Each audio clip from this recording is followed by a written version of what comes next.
Hey boo boo. That had to be really scary. Really scary.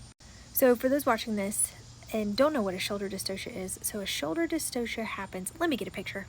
So a shoulder dystocia happens when a baby's head comes out, the face hits air, and then that shoulder gets stuck behind the pubic bone.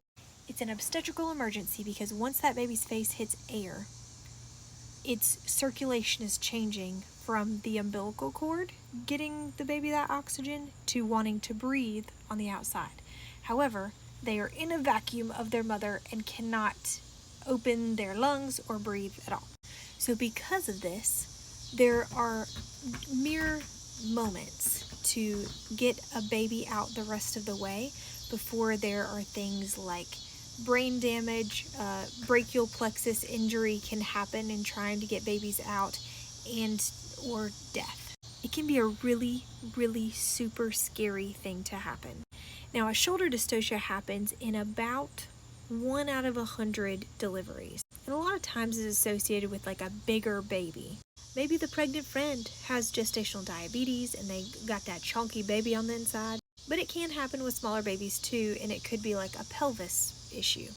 Now, once you have had a shoulder dystocia before, the risk of a shoulder dystocia happening again goes from 1 in 100 to 1 in 10, which is why a lot of doctors, providers, if you had a really bad shoulder dystocia, will encourage you to have a C-section the next time because 1 in 10 is a pretty big fat risk.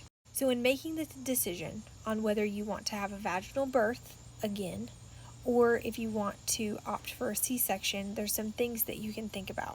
How bad was your shoulder dystocia before? And I say that meaning how long did it last and what was the outcome? So was it a minute long? Was it 5 minutes long? Did your baby come out breathing and okay? Or did the baby need to go to the NICU? Does the baby have a severe brachial plexus injury? Does the baby have cerebral palsy? Did the baby make it? How's your butt? Is your butt okay? So in planning for another vaginal delivery, you need to understand that you are more likely than the average turkey out on the street to have another shoulder dystocia happen to you. It doesn't mean that it's going to, but it's important to know that risk is increased going into your second birth. I totally can empathize that a C-section is not something that you'd be interested in, and I have had patients both that have had shoulder dystocias before, attempted a vaginal birth after, and had another shoulder dystocia, but I've also had patients who have had shoulder dystocias before, bad ones, and attempted another vaginal birth and it didn't happen again. It's really a crapshoot where the odds are stacked against you a little bit, meaning that it may not happen, but it's more likely to happen than it used to be. You have to be comfortable with whatever risks are associated with each option.